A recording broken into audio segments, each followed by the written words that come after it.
안전하게 사용하는 물건들. 알고 보면 세상을 바꾼 혁신적인 발명품인데요. 과거부터 현재까지 인류의 삶을 변화시킨 놀라운 발명 이야기들을 전해드리는 시간입니다. 세상을 바꾼 발명. 자, 부곡초 학포 분교장 이도현 선생님과 함께하겠습니다. 어서 오세요. 네, 반갑습니다. 세상을 바꾼 발명 이야기를 쉽고 재미있게 풀어드릴 발명 선생님 이도현입니다. 네, 지난 시간에 이제 저희가 만나지 못했습니다만 그래도 재봉틀 이야기 저도 잘 들었고요. 오늘은 어떤 발명 이야기 준비해 오셨을까요? 네, 오늘은 우리 일상에서 너무도 익숙해서 그 가치를 잊고 살기 쉬운 발명품, 바로 전화기에 대해서 이야기를 해보려고 합니다. 네. 지금은 손바닥만한 스마트폰으로 전 세계 누구와도 연결이 되지만 불과 150여 년 전만 해도 목소리를 전선으로 보낸다는 건 상상조차 어려운 일이었죠. 그럼요. 지금은 너무나 당연하지만 이런 것들이 사실은 누군가의 첫 발명에서 비록된 사실이라는 게 참 놀랍습니다. 자, 그럼 알아보죠. 이 전화기가 언제 어떻게 시작이 됐을까요? 네, 전화기는 1876년 알렉산더 그레이엄 벨이 최초의 전화기를 발명을 했습니다. 그 유명한 첫 통화가 있는데요. 네. 왓슨, 이리로 오시오. 내가 당신이 필요하오라는 이 그 벨의 목소리가 이제 첫 전화였죠. 네. 그래서 이 짧은 한마디가 인류 최초의 전화 대화가 된 셈인데요. 하지만 여기에도 뒷이야기가 있습니다. 이탈리아 출신 발명가 안토니오 메우치도 이미 음성을 전기로 전달하는 장치를 만들었다는 기록을 남겼었거든요. 네. 그래서 이 때문에 진짜 전화기의 그 발명자는 누구냐를 두고 오랜 시간 법정 다툼이 이어지기도 했습니다. 또 이제 유명한 발명가죠. 토머스 에디슨은 벨의 발명 직후에 송화기를 개선해서 전화기의 실용성을 크게 또 높였습니다. 네. 그래서 이제 전화기는 한 명의 천재가 홀로 만든 발명이 아니라 여러 사람의 아이디어와 집념이 켜켜이 쌓여서 완성된 발명품이라고 할 수 있겠습니다. 그렇군요. 자, 이게 1800년대 전화기 이야기인데 초기 전화기가 지금 우리가 쓰는 전화기와는 많이 달랐을 것 같아요. 어땠어요? 네, 지금처럼 버튼이나 숫자판이 전혀 없었습니다. 네? 네, 그래서 전화를 걸려면 교환원이 반드시 필요했죠.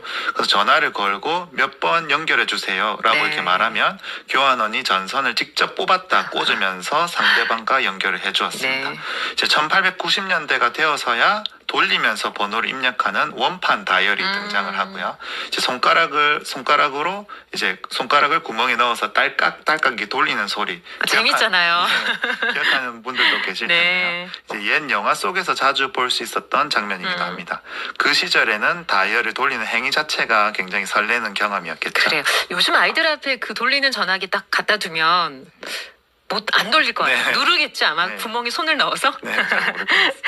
아, 참 신기합니다. 아니, 목소리가 어떻게 전선을 타고 저 멀리 전달이 될 수 있었을까? 그 원리가 궁금해요. 네, 전화기의 핵심 원리는 바로 에너지의 변환입니다. 네. 이제 먼저 목소리는 공기의 압력 차이에 생기는 파동, 즉 음파입니다. 우리가 말을 하는 송화기 속에는 얇고 민감한 금속판인 다이어프램이 있는데요. 네. 이제 사람의 목소리가 닿으면 이 다이어프램이 진동을 하고 그 진동이 곧바로 전기적인 신호, 즉 전류의 세기 변화로 바뀝니다. 초기의 전화기에서는 다이어프램 뒤에 수트로 된 가루 형태의 탄소 알갱이가 들어있는 탄소 마이크 송화기가 사용이 되었습니다. 네. 이 다이어프램이 진동하면서 숯가루의 압력이 이제 달라지고 그에 따라서 전류의 흐름이 강해졌다, 약해졌다를 하는 방식이죠. 쉽게 말해서 목소리의 크기와 높낮이가 전류의 강약으로 그대로 복사가 되는 셈입니다. 이렇게 만들어진 전류 신호는 전선을 타고 이동하게 되는데요. 멀리 떨어져서 소리를 듣는 수화기에는 자석과 코일이 들어있어서 흐르는 전류가 전자기 유도 현상을 일으키고 그 힘이 다시 얇은 막을 진동시켜서 원래의 음파로 변환되는 과정을 거쳐서 소리가 전해지는 거죠. 어렵네요. 와, 이런 걸 어떻게 발명을 하셨는지 대단합니다. 아니, 우리나라에는 전화기가 그럼 언제 처음 들어왔을까요? 우리나라에서 전화가 처음 사용된 것은 1902년 대한제국 시절입니다. 예. 고종 황제가 경운궁, 지금의 이제 덕수궁에서 전화를 사용했는데요. 이제 그 장면을 목격한 당시 사람들은 이제 전화를 귀신통이라고 불렀습니다. 예. 이제 보이지 않는 목소리가 이제 전해지니까 그야말로 마술 같았던 거죠, 당시에는. 네. 그래서 그 후 시간이 흘러서 1960년대에는 이제 114 안내 서비스가 도입이 되었습니다. 네. 이제 전화번호부를 일일이 이렇게 찾지 않아도 혹시 이 번호 아세요? 하고 이제 물으면 교환원이 직접 번호를 알려주던 시스템이었죠. 맞아요. 오늘날 이제 우리가 인터넷 검색창에 원하는 정보를 입력하는 것과 당시 이제 비슷했는데요. 당시로서는 정보 검색의 혁신적인 시스템이라고 말할 수 있겠습니다. 그럼요. 교환원께서 번호 불러주시면 열심히 받아 적었던 기억 다들 있으시죠. 자, 그리고 가정마다 이렇게 전화기가 없던 시절에는 공중전화도 큰 역할을 하지 않았을까 그런 생각 들거든요. 어떻습니까? 그렇습니다. 당시에는 집집마다 개인 휴대전화가 많지 않았기 때문에 길가의 공중전화 부스가 사람들의 중요한 소통 창구였습니다. 예. 빨간색 혹은 파란색 공중전화 이제 부스 기억하실 텐데요. 그럼요. 네, 동전을 놓고 딸깍 소리를 내면서 전화를 걸던 장면은 지금도 많은 사람들의 추억 속에 남아 있을 겁니다. 나중에는 이제 동전 대신에 전화 카드가 보급되기도 했었는데요. 이제 카드마다 다양한 그림이 새겨져 있어서 당시 아이들 사이에서는 일종의 수집품처럼 인기가 있었다고 네. 하죠. 그리고 이제 공중전화는 단순히 편의시설을 넘어서 재난이나 사고 같은 위급 상황에서도 누구나 사용할 수 있는 비상통신망 역할을 했습니다. 그래서 지금도 일부 지역에서는 공중전화가 여전히 남아 있고요. 이제 저도 이제 개인적으로 이제 공중전화 하면 떠오르는 기억이 있는데 네. 이제 초등학교 저학년 시절에 수련회 이런 데 가면은 이제 저녁이 되면 아이들이 부모님께 전화 드리려고 이렇게 막 줄이 한 그렇죠. 줄씩 전화기 이렇게 앞에. 늘어섰던 기억이 있거든요. 그래서 전화기를 붙잡고 엄마 나 잘 지내고 있어요 이렇게 말하던 그 순간의 설렘과 네. 안도감이 아직도 생생합니다. 이제 또 군부대나 훈련소에서도 마찬가지였는데요. 일과 중에 짧게 주어진 그 시간에 부모님과 사랑하는 사람에게 전화 한 통을 하기 위해 공중전화 앞에서 노심초사 기다리던 경험은 많은 분들이 공감하실 것 같습니다. 그 몇 분의 통화가 당시에는 세상에서 가장 소중한 시간이었을 것 같고요. 이제 이렇듯 공중전화는 단순한 기계가 아니라 사람과 사람을 이어주던 정서적인 통로였다고 할 수 있겠습니다. 네, 진짜 뒷사람의 뜨거운 시선을 느껴가면서 그리운 목소리를 듣던 네. 그 순간 여러분 기억하실 겁니다. 자, 그랬던 시대에서 결국 휴대전화 시대로 이어지게 되죠. 네, 그렇습니다. 이제 초창기 휴대폰은 흔히 이제 벽돌폰이라고 맞아요. 불릴 만큼 크고 무겁고 이렇게 투박했는데요. 들고 다니기에는 불편했지만 언제 어디서나 연결된다는 그 사실 자체가 그 당시로는 엄청난 혁신이었죠. 다만 이제 배터리가 금세 닳아버리고 기기 가격도 상당히 비싸서 일반 가정에서는 쉽게 접하기가 어려웠습니다. 그래서 1990년대에는 대신에 이제 삐삐가 맞아요. 큰 사랑을 받았었는데요. 네. 호출음이나 진동이 울리면 사람들이 공중전화 앞으로 달려가서 상대에게 전화를 걸던 풍경이 당시 젊은 세대 일상 그 자체였죠. 특히 연인들 사이에서는 삐삐 번호와 아무 메시지가 작은 비밀 언어처럼 쓰이기도 했었다고 하는데 네. 1004는 이제 뭐 천사, 천사. 8282는 빨리빨리 빨리빨리. 네. 이런 숫자 아무 기억하는 분들도 많으실 것 같습니다.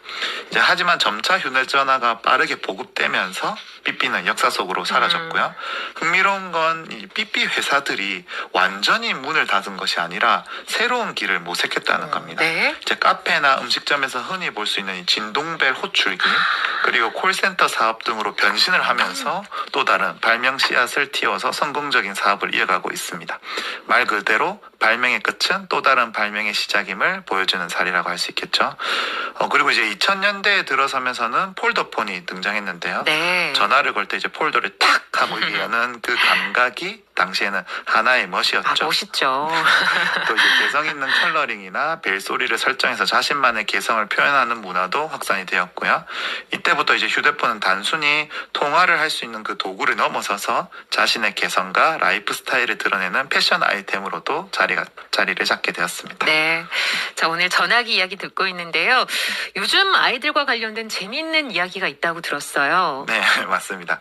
이제 혹시 스마트폰에 이제 저희가 전화를 받을 때 보이는 그 초록색 통화 버튼 기억하시죠? 그럼요. 네. 네. 이제 거기 있는 초록색 배경 안에 있는 아이콘이 어떤 모양인지 혹시 아실까요? 네, 세모로 이렇게 옆으로 두 개가 이렇게 있는 그거 말씀하시는 거죠? 네, 우리 세대는 그 아이콘을 보면은 이제 수화기 모양이구나 네. 하고 이렇게 알아보는데요. 근데 옛날에 다이얼 전화기나 이제 저희가 유선 전화를 직접 써본 경험이 있기 때문에 이걸 알 수 있는데, 근데 요즘 아이들은 이걸 다르게 받아들입니다. 오. 그래서 그 통화 버튼을 보고 이게 뭐처럼 보이니 하고 물으면 의외로 굉장히 많은 아이들이 귀 모양이라고 대답을 하거든요. 그럴 수 있겠네요. 네, 네. 그래서 휴대폰에 익숙해져 있던 유선 전화기를 실제로 사용한 경험이 많이 없으니까 그 모양이 아이들 눈에는 소리를 듣는 의미의 귀처럼 오. 보이는 거죠.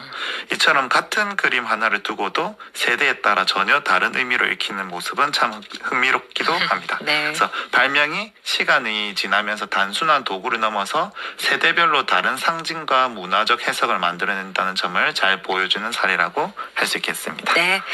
자, 오늘 전화기가 세상에 등장한 순간부터 우리 삶 속에 스며든 이야기 함께 나눠봤습니다.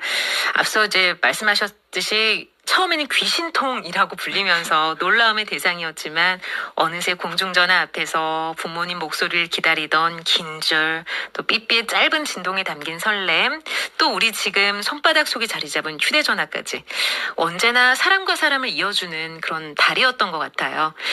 아마 이게 세대가 바뀌고 기술이 달라져도 변하지 않는 건 그 안에 담긴 따뜻한 마음이 아닐까 그런 생각이 듭니다. 네, 맞습니다. 사실 지금 우리 손에 들려있는 이제 만능 도구, 스마트폰도 결국은 목소리를 전하겠다라는 작은 발명에서 출발을 했는데요. 네. 이제 청취자 여러분들도 오늘 방송이 끝나면 이제 문자 메시지 대신에 사랑하는 가족이나 친구에게 직접 전화 한 통 걸어보시는 건 어떨까요? 그러니까 잘 지내고 있니? 라는 이런 짧은 한마디가 누군가에겐 하루를 밝혀주는 빛이 되고 오늘 하루 우리 마음속에서 가장 따뜻한 발명으로 남을지도 모르니까요. 좋습니다. 저도 잘 지내 할 수 있는 친구 누가 있을지 한번 전화번호부를 싹 이렇게 훑어볼게요. 자, 오늘 세상을 바꾼 발명은요. 전화기에 대해서 알아봤습니다. 이도현 선생님과 함께했습니다. 고맙습니다. 네, 다음 주에도 재미있고 놀라운 발명 이야기로 다시 찾아뵙겠습니다. 네.